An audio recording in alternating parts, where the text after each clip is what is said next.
Madame la Présidente, chers collègues, notre plan local d'urbanisme métropolitain adopté en 2019 est un document amené à évoluer en fonction des nouvelles réalités démographiques, sociologiques, économiques, mais aussi en fonction des nouvelles législations et des modifications de législation sur l'aménagement du territoire, notamment en ce qui concerne les zonages.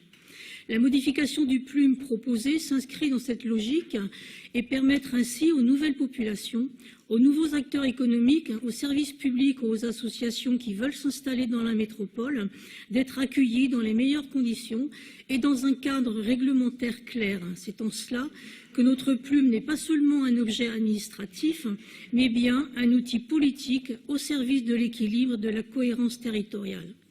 Cette deuxième modification a deux grands objectifs. D'abord, relancer la construction et la production de logements. Les 18 nouvelles zones d'EAU prévues, dont 8 totalement ouvertes, et les opportunités de construction qu'elles permettent sont un point positif et essentiel.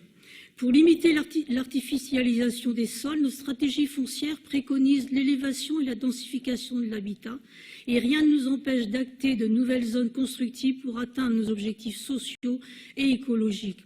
Au total, la délibération prévoit plus de 8 000 logements construits dans les années à venir. C'est beaucoup et peu à la fois. Je vous rappelle que près de 40 000 demandes sont formalisées sur la métropole et que notre objectif de 6 000 logements nouveaux par an, dont 2 000 logements sociaux, n'est plus atteint depuis 2019 et l'avant-Covid. Cette pénurie de logements touche les foyers aux revenus faibles, mais aussi les foyers aux revenus moyens, qui ne peuvent payer un loyer dans les conditions du marché spéculatif de l'immobilier.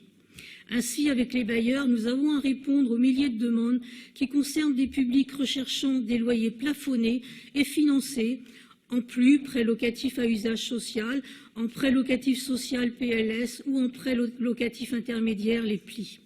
Notre plan de relance du logement doit aussi s'adresser aux publics les plus fragiles et les plus précaires, et je dirais même en premier lieu, à savoir celles et ceux qui peuvent bénéficier d'un logement financé en prêt locatif aidé d'intégration, soit les PLAI.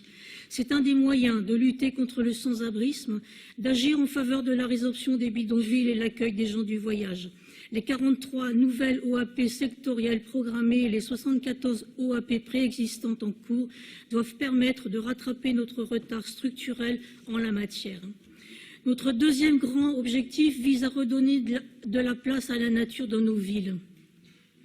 Aussi, il nous faut protéger un certain nombre d'espaces remarquables pour que nos concitoyens puissent trouver dans les espaces végétalisés, boisés et paysagers un air meilleur à respirer, de la fraîcheur indispensable dans les épisodes de chaleur, de la végétation pour s'échapper du tout minéral. Ainsi, la modification de notre PLUM prévoit 89 hectares supplémentaires d'espaces végétalisés et 50 hectares urbanisables vont devenir des zones agricoles ou naturelles pour limiter l'étalement urbain et nous conformer au zéro artificialisation nette. Cette modification du PLUM a le mérite de tenir l'équilibre entre l'indispensable nécessité de construire de l'habitat et des équipements publics, d'accueillir dans nos zones d'activité économique les entreprises qui veulent s'y installer, créer de l'emploi et de la valeur. Elle a aussi l'objectif d'affirmer notre engagement en faveur de la nature en ville. Il s'agit là d'un équilibre à rechercher et à trouver. Les avis des communes, mais aussi ceux des commissions d'enquête publique, sont révélateurs des difficultés rencontrées parfois pour faire accepter des projets auprès des populations, pour défendre l'intérêt des communes et des populations, ou tout simplement pour respecter la législation et les réglementations. C'est pourquoi le dialogue citoyen au service de la fabrique de nos villes est essentiel. Nous voterons pour cette délibération et saluons Pascal Prat. Je vous remercie de votre attention.